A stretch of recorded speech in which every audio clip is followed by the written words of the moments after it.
How many times have you gone to a secondhand store, an antique store, a garage sale, and seen a coffee table or some piece of furniture that you love, but cosmetically it looked horrible? The chips, the stain, the nicks, the scratches, the lacquer peeling off? But you wished you knew how to fix it, but just didn't know how? Well, let me show you how to resurrect this piece of furniture. Well, it doesn't take a lot of tools, and it won't take a lot of products. But most importantly, it doesn't take a lot of skill. I found this beautiful coffee table at a secondhand store for $5. Can you believe that? Watch me do some camouflage furniture repair.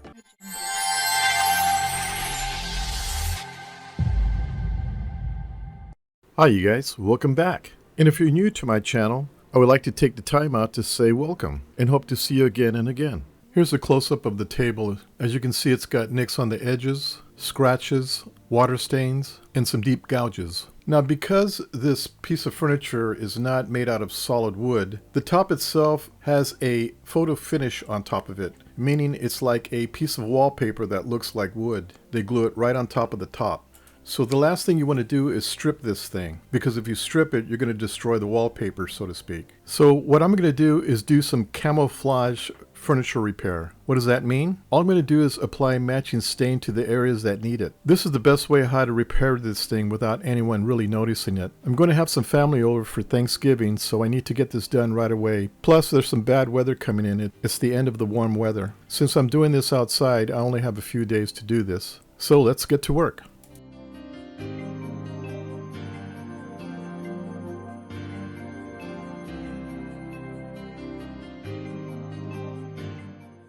The first thing you want to do is set your table up so it's waist high so you're not having to bend over. We're going to be doing a lot of work on the top, so you want to be comfortable while you're doing it.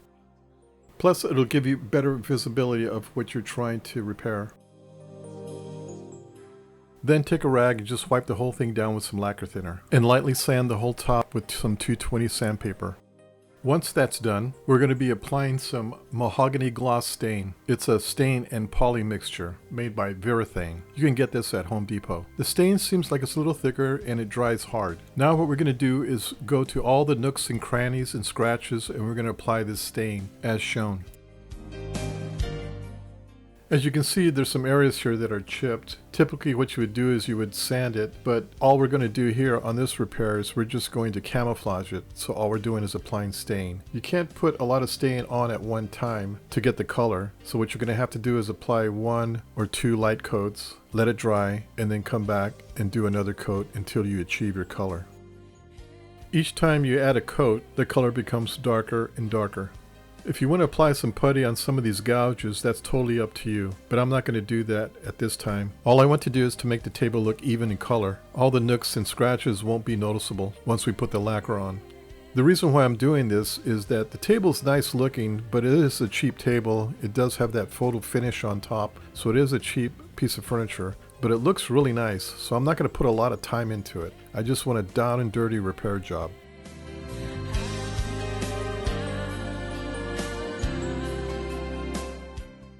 It may look like I'm getting stain all over the place, but that's okay. Once it dries, I'm going to come back with some lacquer thinner and strategically remove any of the extra stain and keep the color where it's supposed to be.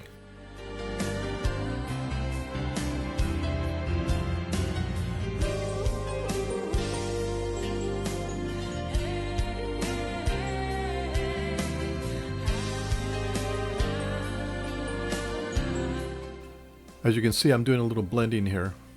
Don't be afraid to do some blending.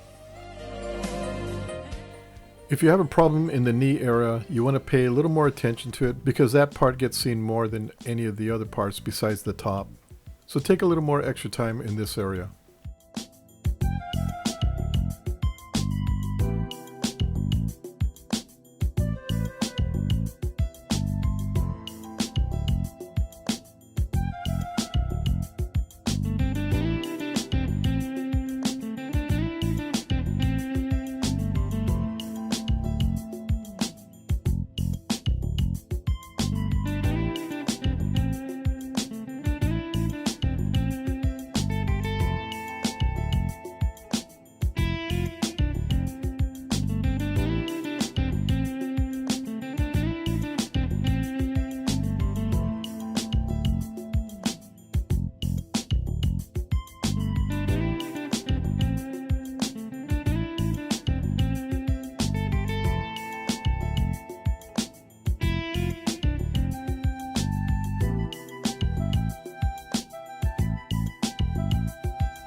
If you let the stain dry for a moment, you can blot it with a rag and you'll get a textured effect.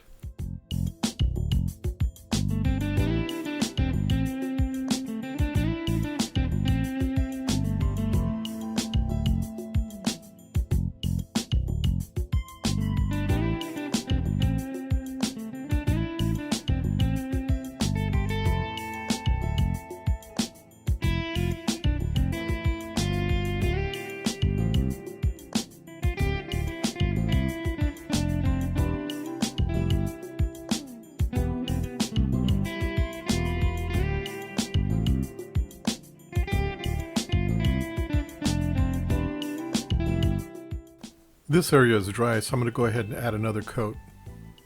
You can see how it gets darker.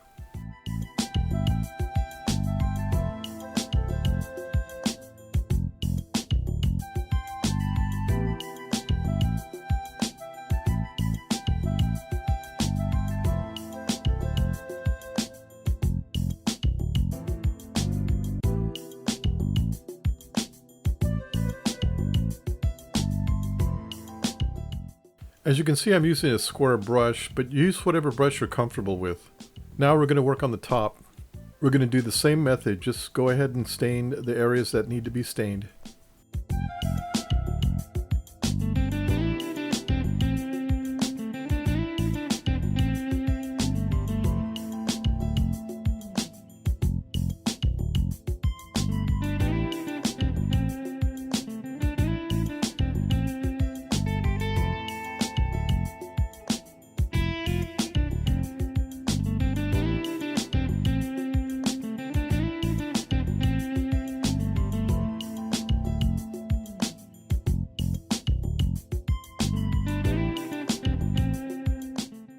You'll see that you'll get lucky in one dab and you're good to go.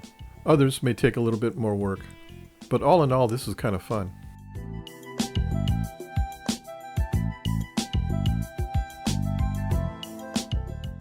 Here I'm using a rag with a little bit of lacquer thinner to make sure that there's no grease, oil, or wax. So I want to make sure it's clean before I put any stain on.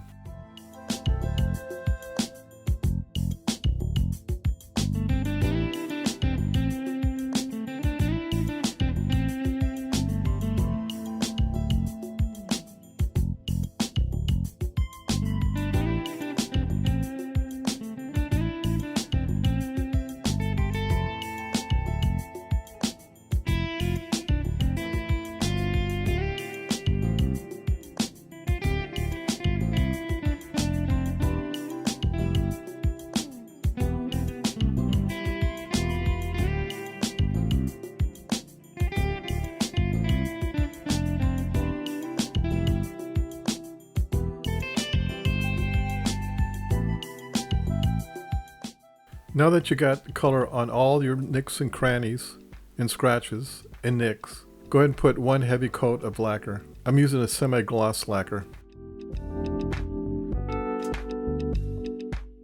If you're wondering why I use a semi-gloss lacquer, to me a semi-gloss lacquer looks like it's hand rubbed. It'll give it that antique look. To me, a high gloss finish looks like it's a cheap piece of furniture, or someone had to do a repair on it and was inexperienced and put high gloss lacquer. So therefore, with high gloss lacquer, you'll notice all the little nicks, scratches, and sins of the repair that the person did. A semi-gloss finish will hide a lot of that. Therefore, that's why I call it a camouflage repair. I'm pretty lucky. Where I live at, it's not that dusty. And the temperature is about 78 degrees, so I can get away with spraying outside. But if you're in a dusty environment, or cold environment, or too hot of an environment, you may want to shoot inside your garage or your shop somewhere. If it's too cold, the lacquer will cloud.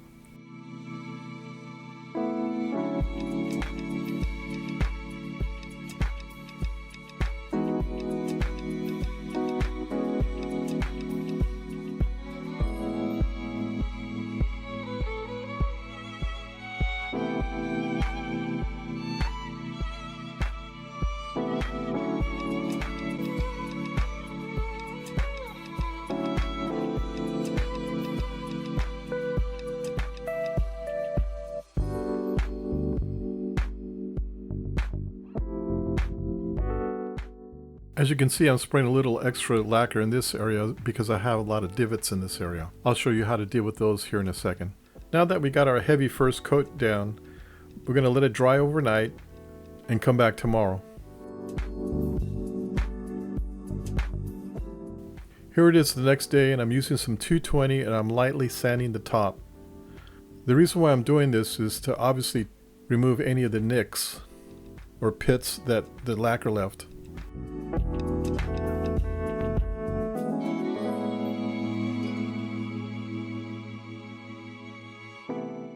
As much as you can, keep sanding the length of your tabletop. Don't use circular motions and don't crisscross. Just go left to right with the length of the tabletop. Typically you want to go with the grain.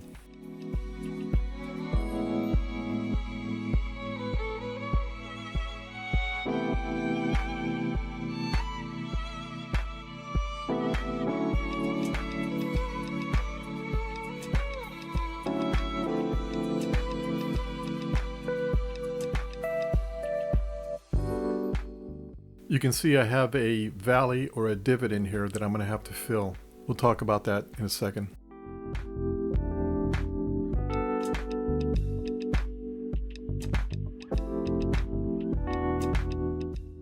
One of the reasons why we're sanding the top is to make it nice and flat. But the other reason is we're seeing the valleys that are in the table. What we're going to do is we're going to fill that with lacquer with a brush. So I'm going to take some lacquer, I'm going to fill these valley areas with lacquer. You want to do this early in the day so it has a good 24 hours plus in drying, because you are putting a thicker coat of lacquer.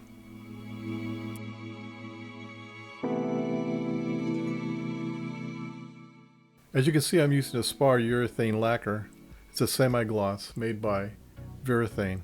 Again, I'm just brushing in the valleys, these voids or valleys. So once I spray my next coat, the top will look more flat. What we're trying to achieve is a nice flat finish.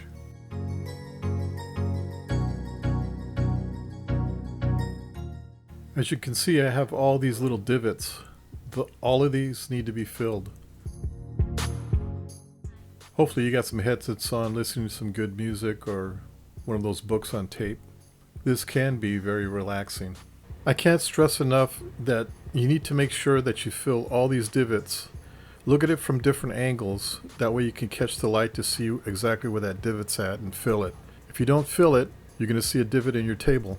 So look at it from all angles so the light can catch it just right so you can see the divot. If you happen to miss it when you put your final coat, what you'll have to do is wait till it dries, fill the holes that you see, and shoot another coat of lacquer. So that's what you're trying to do, is avoid another coat.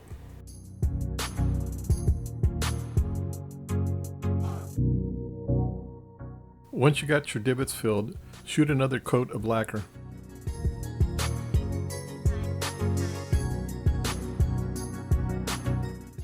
Okay, you got your divots filled, you got another coat of lacquer on. Let it dry for 24 hours. Make sure the lacquer you put on your divots is really hard and dry. If it's not dry, it's not going to sand properly.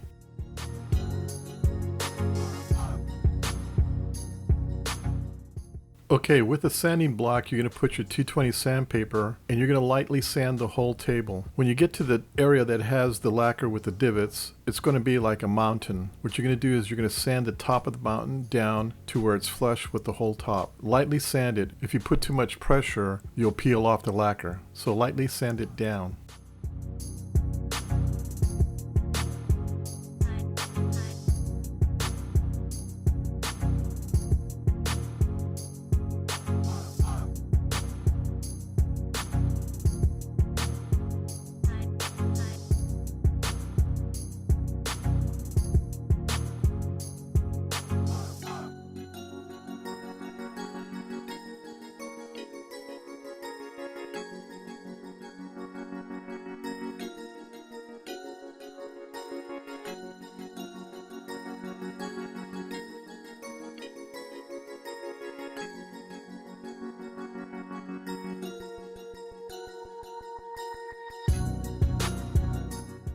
If you notice when you're sanding that the lacquer on the divot area is gummy, stop and let it dry. You may need to give it another day of drying time.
Here's a can of that spar lacquer that I was talking about.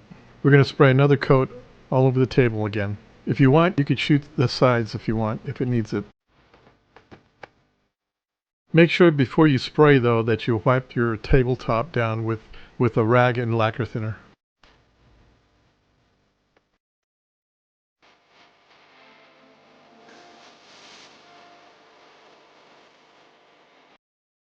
This time put a good heavy coat on it.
Okay, now we're going to wipe it down. We're going to get ready to sand it again. And we're going to get the tabletop now perfectly flat, so we got a nice flat surface. You're going to use some 220 with a sanding block. Don't use your hand. Find a small piece of wood and use that flat surface so you get a nice flat surface when you sand.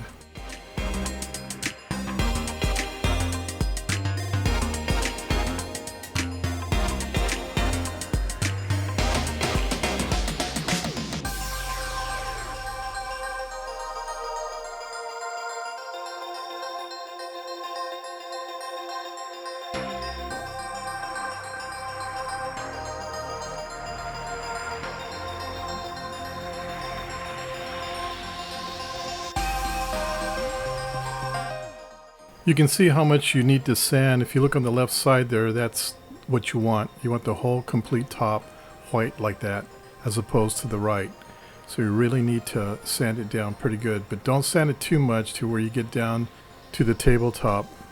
If you sand too much and get down to the paper of the tabletop, you've just destroyed the project. Now that we got it all sanded, wipe it down with a rag with some lacquer thinner. Now we're going to use a brush to apply the spar lacquer. It's the same stuff, it's just in a can so you can brush it on. You're going to put one good coat on it. I think I only have time for one good coat. I'm running out of time.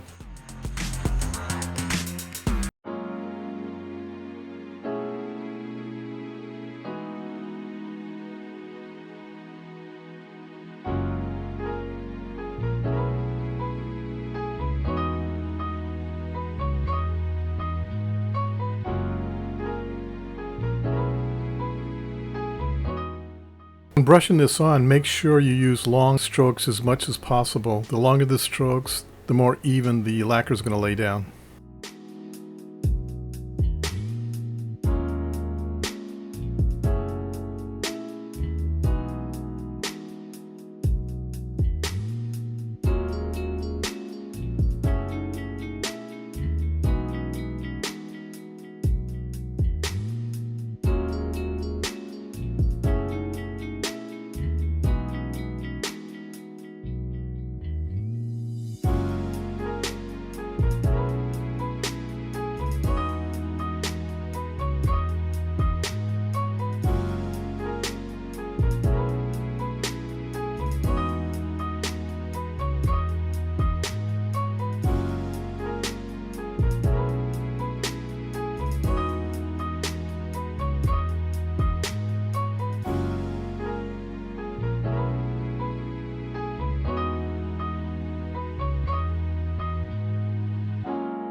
Wow, this is looking really good. I can hardly see the damage that was there.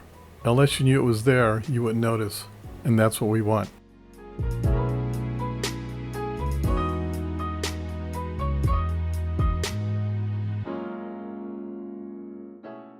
Alright, do you remember what we started with? This is the before, and this is after. What do you think? Well, I think it looks great. It's going to need another coat of lacquer, but because of the time constraints, I'm probably going to have to wait until the family leaves and put another coat of lacquer. This is going to work out just fine. Okay, well, I hope you enjoyed this video, and I hope it was very informative. Please check out my other how-to videos. Oh, and check out my new website. There's new items being put in there every day. Don't forget to like and subscribe, and of course, hit the bell. Until then, we'll see you at my next video. Bye.